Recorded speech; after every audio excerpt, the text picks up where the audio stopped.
আমাদের ছেলেরা আমাদের মেয়েরা এখন গিয়ে রেড কার্পেট অফিসিয়ালি হাঁটবে, লাইমলাইটটা পাচ্ছে না, সেই সুযোগ পাচ্ছে না। এই অর্জনটা আমাদের সবার। দেখেন, এটা আসলে আমি বলবো না এটা আদনানের কিংবা ওর টিমের কিংবা আমার কোনো অর্জন, এটা আমাদের দেশের অর্জন। কারণ কান চলচ্চিত্রে বাংলাদেশের নাম বা বাংলাদেশের একটি ফিল্ম প্রথমবারের মতো মেইন কম্পিটিশনে সিলেকশন পেয়েছে।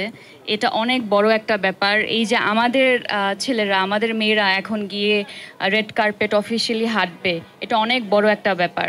এবং আমি আলী দেখেছি, দুর্দান্ত কাজ মনে হয়েছে। আপনারাও খুব শীঘ্রই আসলে এটা দেখতে পারবেন। আমি চাই আমরা সবাই মিলে আসলে আমাদের যে ট্যালেন্টগুলো দেশে আছে তাদেরকে আমরা যাতে সাপোর্ট করি, আমাদের গভর্নমেন্ট যাতে তাদেরকে সাপোর্ট করে। কারণ দেখা যায় ট্যালেন্টগুলো আসলে থেকেও হয়তোবা সেই লাইমলাইটটা পাচ্ছে না, সেই সুযোগ পাচ্ছে না। এটা অর্থের জায়গা থেকে বলেন বা আরও অনেক বিষয় থাকে একটা কাজের পিছনে। তো সেই সুযোগগুলো যাতে আসলে ইয়াং ট্যালেন্টরা পায়। এবং আমাদের ওরকম ট্যালেন্ট আছে, এখন তো প্রমাণিতই হচ্ছে যে আমরা ইন্টারন্যাশনাল লেভেলের কাজ করতে পারছি। আমি আলী ধরেই বলি,